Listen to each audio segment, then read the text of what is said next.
যেই পরিমাণ সময় আলেমরা রিমান্ডে থেকেছে, এখনো ফেসিবাদের দোসররা ওই পরিমাণ সময় জেলও খাটে নাই। এবারও আমি 2.5 মাস টানা রিমান্ডে ছিলাম। ঢাকার 5 থানার ডিবিতে ঘুরে ঘুরে আমার রিমান্ডে রাখছে। তাও কি রমজানের 1 তারিখ থেকে রিমান্ড শুরু হয়েছে, টানা 28 তারিখ পর্যন্ত।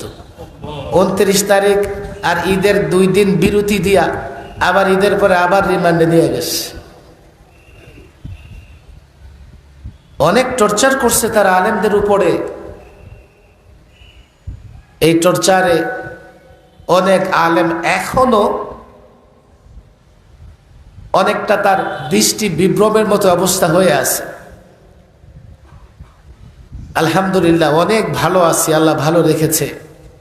কিন্তু মাঝে মধ্যে কিছুটা সময় এমন আসে, চাপ আসলে ওই জেলের চাপের সঙ্গে মিলে গিয়ে শরীরটা অসুস্থ হয়ে যায়। কিন্তু তাতে পরোয়া করবার কোনো বিষয় না। যতদিন হায়াত থাকে, যত ঘন্টা হায়াত থাকে, যত সেকেন্ড হায়াত থাকে, চলতে থাকতে হবে।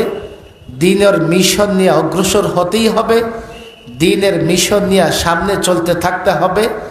আমি যদি কখনো ব্যর্থ হই মানে আমি আর সামনে এগোতে পারছি না, আমি যদি কখনো বিদায় নিয়ে যাই, তাতেও পরোয়া নাই।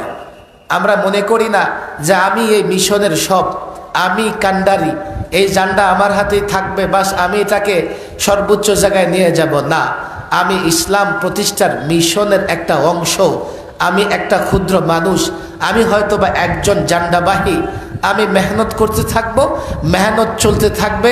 আমি যদি কোনোদিন দুনিয়া থেকে বিদায় নিয়ে যাই, আমাদের হুজুর অলিপুরি সাহেব হুজুর যদি দুনিয়া থেকে বিদায় নিয়ে যায়, এই জানটা পদানত হবে, মাটিতে পড়বে এমন না।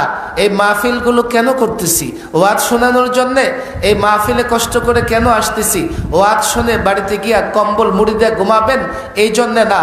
আমাদের আশা ছাত্র সমাজের কাছে, আমাদের আশা আলেমদের কাছে, তরুণ আলেমদের কাছে। এই আশা নিয়েই তো কথা বলি। হুজুর কথা বলেন, আমরা কন্ট্রাক্টও করি না, চুক্তিও করি না, অগ্রিমও নেই না, হাদিয়া চাইও না। অগ্রিম দিতে চাইলে এটা আমাদের কাছে বড় বোঝা মনে হয়। টার্গেট একটাই, 1500 বছর আগে মোহাম্মদ আরবি, মোহাম্মদ মুস্তফা সাল্লাল্লাহু আলাইহি ওয়াসাল্লাম যে দ্বীনের ঝান্ডা হযরত আবু বকর সিদ্দিকের হাতে রেখে গিয়েছিলেন, হযরত আবু বকর সিদ্দিক হযরত ওমর রাদিয়াল্লাহু তাআলা আনহুর হাতে রেখে গিয়েছিলেন। পর্যায়ক্রমে সাহাবায়ে কেরাম, তাবেঈন, তাবেঈন, আইম্মায়ে মুজতাহিদিন, এইভাবে ভারতবর্ষের আকাবির আসলাফ, বাংলাদেশের আকাবির আসলাফ, মাওলানা শামসুল হক ফরিদ